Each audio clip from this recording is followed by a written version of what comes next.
Good morning, everyone. Happy Friday. So here's chapter 35, To the War That Saved My Life. The last thing that happened was Mam's letter returned that Ada had written. They made a boot for her. Her and Mr. Grimes made a boot for Ada to keep her feet warm. And Ada finally went to tea with the Colonel. So, chapter 35. Maggie came home briefly at Easter.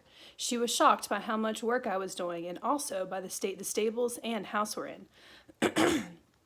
Her house, not Susan's. I've told Mum we've got to shut up most of the rooms, she said. I've learned that Maggie was 12 years old, top of her form in her current school, though she'd moved to a different school for older girls next year. Trying to keep on as we always have without enough staff is pointless, and Grimes must have help or he'll drop over dead. It's not that you're not wonderful, she added, cutting off my protests, but it's ridiculous. You'll drop dead too. She's still paying a gardener. He can help Grimes, and we'll turn the park into crops. We're supposed to be doing that anyhow. I nodded. Susan had hired the vicar's gang of boys to dig up most of what was left of our backyard garden and cut out the bushes in the front. We were planting a big victory garden, potatoes and turnips and carrots, Brussels sprouts and peas. Susan had already planted lettuce seeds on the dirt covering the roof of our shelter. Jamie was agitating for chickens, since eggs were getting scarce. Most of the evacuees in our town are gone, Maggie added. Mom said so. It makes her feel she hasn't done her job properly. Do you think you'll leave? I shook my head. Our mom thinks we're safer here. I'd written to Maggie several times over the winter, but not once had I been able to tell her about Mam's disappearance. I didn't want Maggie to see me as rubbish, easy to throw away. Friday's my birthday party, I added. Will you come to tea? We're going to pretend I'm turning 11. Maggie already knew about my real birthday and my pretend birthday, but she still looked startled. I thought you were 11 already, she said. You seem older than 10, even though you're small. This pleased me. Really? Maybe you should tell Susan. Maybe we should pretend I'm 12. Maggie ignored this. I'll be glad to come to the party. Home's dreadful, you can't imagine. I've never liked school, but now home's worse. Mum's in a funk all the time. Every time I saw Lady Thornton, she seemed in constant motion, making lists, chivying volunteers, commanding the WVS. When I said so, Maggie grimaced. Yes, that's her public face. In private, she sort of slumps, and everything about her goes slow and dull. I didn't know she'd gotten like this. When she writes me letters, they come from her public side. Jonathan had finished his pilot's training, Maggie said. He had been sent to Stratford RAF base, which was north of London somewhere. Mom can't get past it, she said. Her brothers died in World War I. All three of them. Pilots. I shuddered. Maybe Jonathan should have gone into infantry. That's what Dad said, but Jonathan's like my uncles were. Dead keen on flying. He always wanted to, even before the war. Mom told him she absolutely forbade it, but he signed up anyway. He was 21, so she couldn't stop him.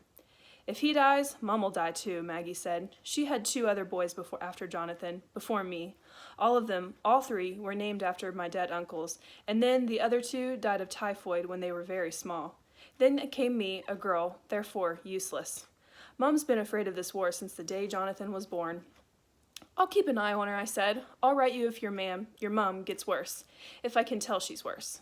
Maggie nodded gratefully. You don't know what it's like being away from home and being so afraid. Then she gave me one of our long, serious looks. Or maybe you do. It's not really my birthday, I said, on the morning of my celebration tea. No, Susan agreed. I'm not really 11 yet. Or maybe I'm already 11. If I thought about it, this made me angry, so I mostly didn't think about it. Those are the 2 choices, Susan agreed. I could be 14. Doubt it, Susan replied. You'd probably have a bit of a bust if you were. This made Jamie snort milk up his nose. I laughed too, and then I started to enjoy the day. Susan had put a cloth on the kitchen table and wildflowers Jamie picked in a vase in the center. She had saved up enough sugar from our rations to make a little cake.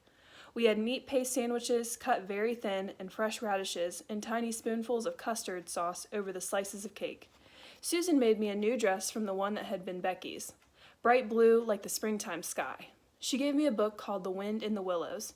It was an old book, the cover faded and worn. When I opened it, I saw her spidery handwriting on the flyleaf, Susan Smith, and then beneath that, in fresher ink, to Ada with love, April 5th, 1940. With love. It's one of my old books, Susan said, clearing her throat. I'm sorry, I couldn't find a fresh copy in the shops. I looked up. I'd rather have this one, I said. Maggie gave me a little carved wooden pony. It's silly, it came from our nursery, she said, but I saw it the other day and I thought it looked like butter. It did look like butter. Butter in summer, sleek and trotting through the grassy fields. That night I put my new book on the shelf Susan had cleared for us in our bedroom. I put the pony on the windowsill so I could see him from the bed. I hung my dress in the wardrobe next to my other clothes. I had so much. I felt so sad. Early the next week, Hitler invaded Norway and Denmark. It felt like England had lost a battle, even though I'd never so much as heard of Norway or Denmark before.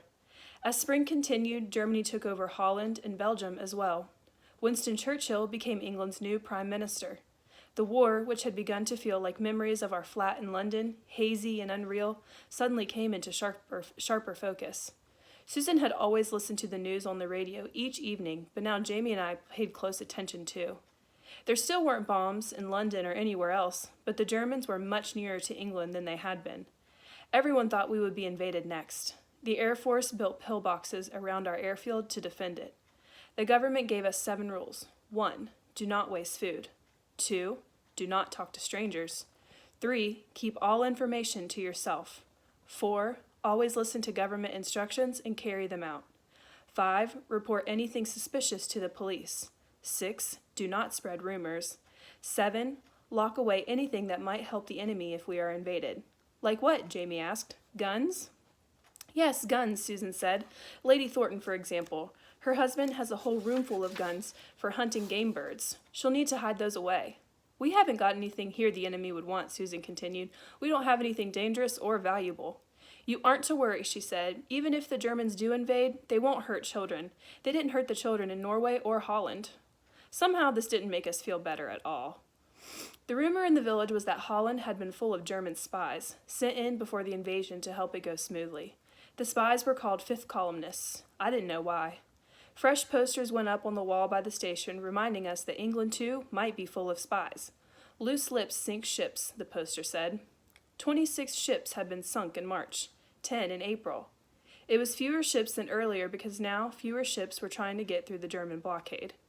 Jamie started wetting the bed again. Susan marched him over to the airfield to talk to some of the soldiers, thinking that they would reassure him. Instead, the men told Jamie that of course there were spies in England. They told him that children were often better than adults at noticing things, and that he, Jamie, needed to act like a soldier and keep a good lookout. They told him to report back at once if he discovered anything unusual. I didn't think Susan expected the RAF to turn Jamie into a snoop, but anyway, he quit wetting the bed. The government asked all the men who weren't already in the army to become local defense volunteers. Stephen's colonel was angry that he couldn't join. A man shouldn't be useless at a time like this, he fumed. It's not your fault you can't see, I told him. We'd run into them at the library. Susan was picking out more books for me, and Stephen was looking for things to read to the colonel. What difference does that make, he said. I still hate feeling helpless, and the boy tried to join up, and they wouldn't have him either. I looked at Stephen in alarm. How old are you, I asked. 13, he said. He dropped his voice to a whisper. I didn't really try to join. I just told him I did, so he wouldn't be disappointed in me. It's nearly a full-time job taking care of him. Who does he think would queue for the groceries if I had to go off and drill? The local defense drilled with broomsticks because they didn't have rifles. Stephen said the colonel had donated his guns from when he fought the Boer War. They were 50 years old and full of rust. Useless, Stephen said, but it made him feel better. We had to queue for groceries every day now. Meat was on ration and a lot of other things were hard to find. Onions were so scarce they might as well have been solid gold. No one had realized that all England's onions were imported until they couldn't be imported anymore, and onions took a long time to grow from seed. In the midst of May, Hitler invaded France. The British Army had over 370,000 soldiers stationed there. They fought, and the French fought, but the Germans pushed them back and back. Then came June and Dunkirk. Later, people called it a miracle, but in our village, it felt like a disaster. All right, have a good weekend. Bye.